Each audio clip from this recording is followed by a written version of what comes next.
Professor Javier Poncela, thank you for coming. I will ask you a few questions on your involvement in the EU Drivers Project. I was hoping maybe you could tell me something about the collaboration between universities, business and local authorities in Malaga, in your project. Okay, the collaboration started when there was a European call to set up knowledge innovation communities in different regions of Europe. We presented proposals for both energy and ICT calls, and we decided that it would be interesting, based on the experience we achieved during the preparation of the proposal, to set up something similar to those in knowledge innovation communities, but based on our ideas in Malaga.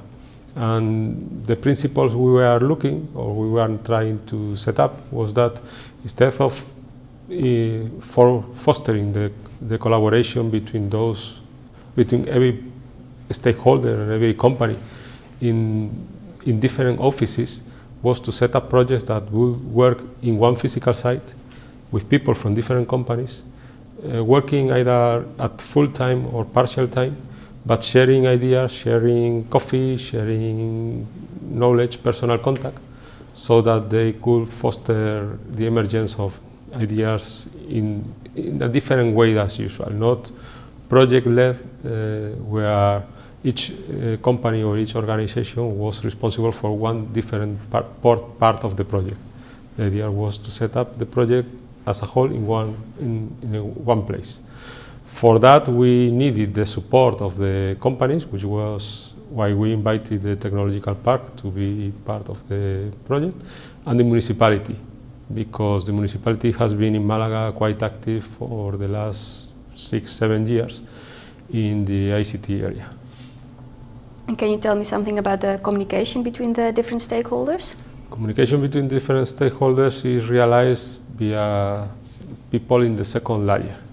I mean, it's not the top people for each organization, and most meetings are held by delegate of each head of each of the partners, and when an agreement is achieved between those people, a meeting is established for the top heads of each organization. That for the main partners. With companies, we talk face to face with either the innovation head of the company or the CEO. It depends on which person we have more trust with. And what kind of challenges did you encounter in the cooperation? Challenges in cooperation, aside from funding, because that's common to everybody.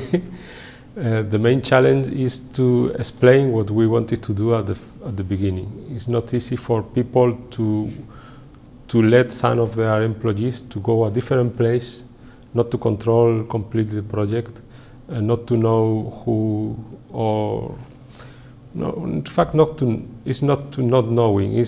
The truth is that it is that hard to achieve. How can I explain?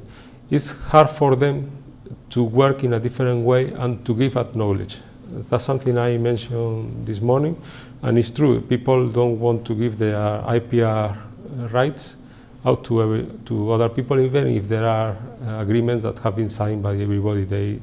It's difficult to build trust between partners. And how did you solve this challenge? With time. It's not solved. It's still ongoing. And it's hell of a problem, because every time you have to explain, to work out an agreement, and but we ask everybody to work in good faith and try to understand what is the other one's position. It's going on. Yeah. Finally, what are you seeking to achieve from this EU Drivers Project? Mainly experience. Try not to make the same mistakes that other projects have already gone through. It's not that we are looking, or we were looking to get the right potion to do something, but not to make common mistakes or mistakes that other projects knew how to solve. That's our main goal.